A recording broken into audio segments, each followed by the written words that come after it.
Hello friend, good evening. कैसे हैं आप सभी? Welcome again to discussion. आज की इस वीडियो में मैं आपके लिए लेके आई हूँ यूटेट का प्रीवियस ईयर का क्वेश्चन पेपर। इसमें आप 30 क्वेश्चंस रहेंगे चाइल्ड डेवलपमेंट के। ये हमारे 2019 का क्वेश्चन पेपर है। तो चलो फ्रेंड, वीडियो को स्टार्ट करते हैं। वीडियो में बने रहे हमारे साथ। चैनल को लाइक, शेयर एंड कमेंट जरूर कीजिएगा। पहला क्वेश्चन है, सीखने के रूप में आकलन सहायता करता है। तो जो इसका राइट आंसर होगा वो होगा बच्चों के बीच सीखने के लिए सीखने के कौशल का निर्माण। अगला क्वेश्चन है, बच्चों की शिक्षण अधिगम और आकलन तकनीक सम्मिलित करती है। तो इसका जो राइट आंसर होगा वो ऑप्शन नंबर ए होगा। इसमें बच्चों के विचारों की खोज, दैनिक जीवन के अनुभव और वर्तमान समझ का आकलन करने हेतु वर्कशीट जो होती है ये सब सम्मिलित होते हैं। फ्रेंड, इस वीडियो में मैं आपको अभी अच्छे से डिस्क्राइब करके नहीं बताऊंगी क्योंकि ये वीडियो जो है एक शॉर्ट वीडियो रहेगी। इसमें मैं केवल क्वेश्चन और उसके जो है राइट आंसर बताऊंगी। आप वीडियो को रोककर चारों ऑप्शन को अच्छे से पढ़ के अपना आंसर दे सकते हैं। उसके बाद अगला क्वेश्चन जो है वो है, पूर्ण रूप से नेत्रहीन बच्चों को ज्यामितीय विचारों की व्याख्या की जा सकती है। तो जो पूर्ण रूप से नेत्रहीन बच्चे होते हैं, जो देखने में अक्षम होते हैं, उनको जो है मौखिक विवरण और मूर्त अनुभवों के द्वारा हम लोग ज्यामितीय विचारों की व्याख्या कर सकते हैं। अगला क्वेश्चन है, विशेष आवश्यकता वाले बच्चों का आकलन करते समय शिक्षक को। तो विशेष आवश्यकता वाले जो बच्चे होते हैं उनका आकलन करते समय शिक्षक को सीखने पर ध्यान केंद्रित करना चाहिए, न कि उनके अंकों पर। तो जो इसका राइट आंसर होगा वो ऑप्शन नंबर सी रहेगा। अगला क्वेश्चन है, पियाजे के अनुसार बच्चे वस्तुओं के मानसिक निरूपण पर संक्रियाओं को निष्पादित करने की योग्यता विकास की किस अवस्था में विकसित करते हैं। तो जो इसका राइट आंसर होगा वो हमारा ऑप्शन नंबर बी होगा, मूर्त संक्रियात्मक अवस्था में।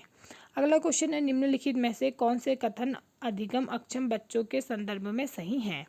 तो जो इसका राइट आंसर होगा वो ऑप्शन नंबर सी होगा।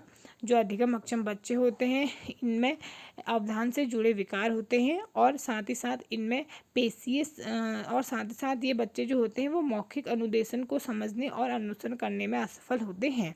तो जो ऑप्शन नंबर सी है वो बिल्कुल राइट रहेगा। इंद्रधनुष के रंगों को विबग्योर की तरह याद किया जाता है, यह स्मृति बढ़ाने के कौन सी तकनीक है। तो जो विबग्योर की तरह इनको याद किया जाता है, ये इसमें जो है सभी जो इंद्रधनुष में रंग होते हैं उनके पहले पहले जो अक्षर होते हैं उनको मिलाकर ये विबग्योर बनाया गया है। तो जो इस तरह की तकनीकी होती है जो हमारी स्मृति के लेवल को बढ़ाती है उसे हम प्रथम अक्षर तकनीक यानी ऑप्शन नंबर डी इसका जो है राइट आंसर होगा। अगला क्वेश्चन है, पर्यावरण को समझने, सविवेक चिंतन तथा किसी चुनौती का सामना होने पर उपलब्ध संसाधनों का प्रभावी ढंग से उपयोग करने की व्यापक क्षमता है। तो जो इसका राइट आंसर होगा वो ऑप्शन नंबर सी होगा। जो व्यापक क्षमता होती है उसे हम बुद्धि कहेंगे। अगला क्वेश्चन है हमारा, किसी व्यक्ति का नैसर्गिक या स्वाभाविक दशा में घटित होने वाला तात्क्षणिक व्यवहार परक घटनाओं या का व्यवस्थित, संगठित एवं वस्तुनिष्ठ ढंग से अभिलेख किस मनोवैज्ञानिक विधि में तैयार किया जाता है। तो जो ये मनोवैज्ञानिक विधि होती है इसको हम प्रक्षेपण या फिर ऑब्जर्वेशन कहते हैं। अगला क्वेश्चन है, किस प्रकार की अधिगम प्रक्रिया में सामान्यतः प्रयोज्य जो है निष्क्रिय होता है, यानी जो प्रयोज्य यानी जिस पर प्रयोग होता है वो निष्क्रिय होता है। तो जो इसमें शास्त्रीय अनुबंधन है, इस प्रयोग में जो उन्होंने प्रयोग किया था, तो जो उसमें जो डॉगी था उस पर प्रयोग किया था, तो वो जो कुत्ता होता है उस समय वो एकदम निष्क्रिय होता है। जबकि जो बाकी अन्य सिद्धांत है, क्रिया प्रसूत अनुबंधन है, संज्ञानात्मक अनुबंधन या फिर है, तो इनमें जो होता है प्रयोज्य जो होता है वो क्रियाशील होता है। जबकि जो शास्त्रीय अनुबंधन है जो हमारे पावलोव जी के द्वारा दिया गया था उसमें प्रयोज्य जो है निष्क्रिय होता है। तो ऑप्शन नंबर ए जो है वो इसका बिल्कुल राइट आंसर होगा।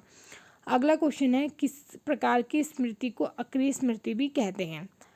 तो जो हमारी दीर्घकालीन स्मृति है उसे अक्रिय स्मृति कहते हैं।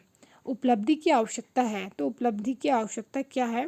तो जो अर्जित अभिप्रेरक है ये हमारी उपलब्धि की आवश्यकता होती है। निम्नलिखित में से कौन सा कथन लघुकालीन स्मृति के संदर्भ में सही है। तो जो लघुकालीन स्मृति होती है, शॉर्ट टर्म मेमोरी होती है, उसमें कौन इसका जो राइट आंसर है वो ऑप्शन नंबर डी होगा। यानी इनकी संचयन की शक्ति जो होती है वो सीमित होती है और साथ ही साथ इसकी जो अधिकतम अवधि होती है वो 20 से 30 सेकंड होती है। तो जो ऑप्शन नंबर डी है वो बिल्कुल राइट आंसर होगा।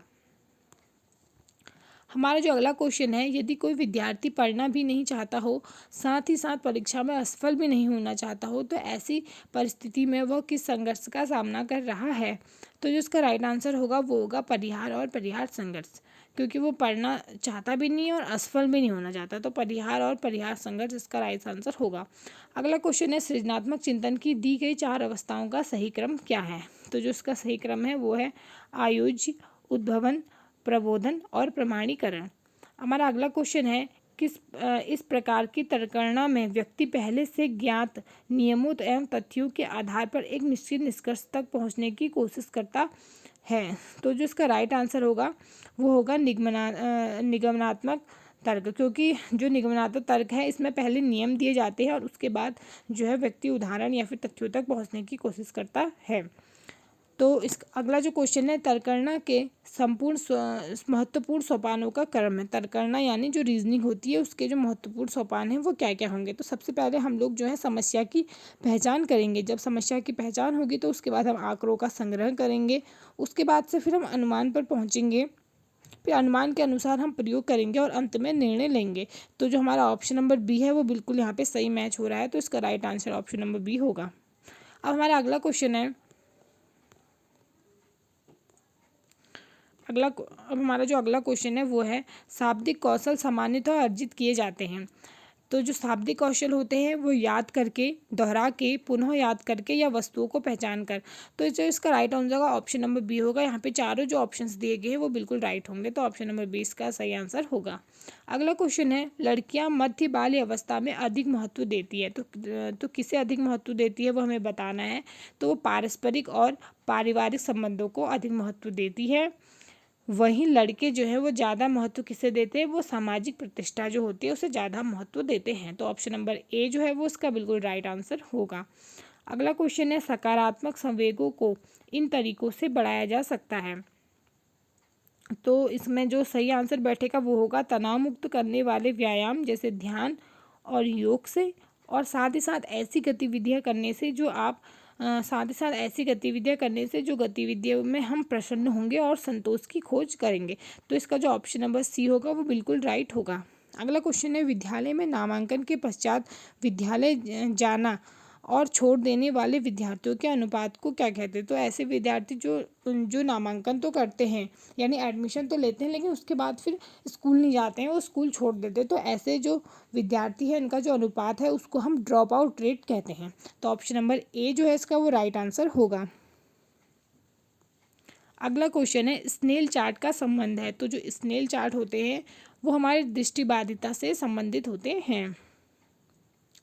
अगला क्वेश्चन है विशेष आवश्यकता वाले बच्चों के शिक्षण हेतु मल्टी सेंसरी अप्रोच का प्रयोग किया जाना चाहिए। तो मल्टी सेंसरी अप्रोच से क्या तात्पर्य। तो जो मल्टी सेंसरी अप्रोच है इसका मतलब होता है कि बहुत सारे सेंस का यानी अलग अलग सेंस का यूज़ करके बच्चों को पढ़ाना। तो इसमें जो ऑप्शन नंबर ए है वो राइट आंसर होगा। इसमें दृश्य, श्रवण, गंध, स्पर्श जो है सभी तरीकों से बच्चों को पढ़ाया जाता है। अगला क्वेश्चन है राष्ट्रीय शिक्षा नीति 2019 के ड्राफ्ट प्रारूप निम्नलिखित में से किसकी अनुशंसा करते हैं। तो जो इसका ऑप्शन नंबर ए होगा शिक्षा क्रम व शिक्षण शास्त्र रटने के बजाय बच्चों को सीखा कैसे जाए यह सिखाने में सक्षम बने। तो ऑप्शन नंबर ए इसका राइट आंसर होगा। अगला क्वेश्चन है निम्नलिखित में से कौन सा कथन सत्य है। तो इसमें जो राइट स्टेटमेंट है वो ये है कि जो मार्गदर्शन होता है वो व्यक्तिगत और सामूहिक दोनों रूप में दिया जा सकता है। ऑप्शन नंबर बी इसका राइट आंसर होगा। अगला क्वेश्चन है हमारा जब परीक्षाएं समीप हो तो शिक्षक को क्या करना चाहिए। तो शिक्षक को जो है उस समय पर विद्यालय को कोर्स पूरा करने के लिए अतिरिक्त समय देना चाहिए। तो ऑप्शन नंबर सी जो है वो इसका राइट आंसर होगा। अगला क्वेश्चन है विद्यार्थियों में सहयोग की भावना विकसित की जा सकती है। तो कैसे सहयोग की भावना विकसित की जा सकती है विद्यार्थियों में। तो सामूहिक जब कार्य होंगे तो उसके द्वारा विद्यार्थियों में सहयोग की भावना विकसित की जाती है। तो ऑप्शन नंबर बी राइट होगा। अगला क्वेश्चन है किस प्रकार के प्रश्नों के आधार पर एक शिक्षक को विद्यार्थियों के प्रदर्शन कार्य का मूल्यांकन करना चाहिए। तो जो इसका ऑप्शन नंबर डी होगा वो राइट होगा। इसमें वस्तुनिष्ठ प्रश्न भी होंगे और साथ ही साथ निबंध और लघुत्तरीय सभी प्रकार के प्रश्न इसमें शामिल किए जाएंगे।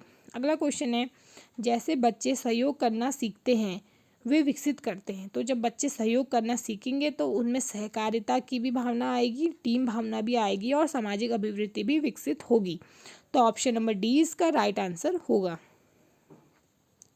अगला क्वेश्चन है, जब कोई विद्यार्थी किसी प्रश्न का उत्तर गलत देता है तो शिक्षक को क्या करना चाहिए। तो जो शिक्षक है उसे उत्तर को विद्यार्थी की सहायता से सही करना चाहिए, क्योंकि विद्यार्थियों की ही सहायता से वो उसको सही करेगा। जैसे एक बच्चा है, उसने अगर गलत आंसर बता दिया तो वो दूसरे बच्चे की हेल्प से या फिर किसी और की हेल्प से धीरे धीरे उनको अपनी हेल्प देकर राइट आंसर बच्चों को बताएंगे। तो इसका ऑप्शन नंबर सी बिल्कुल राइट होगा। तो फ्रेंड, आज के लिए बस इतना ही। अब मिलते हैं हमारी अगली वीडियो में। चैनल पर हमारे साथ बने रहें। वीडियो को like, share, comment and subscribe जरूर कीजिएगा। Thanks for watching.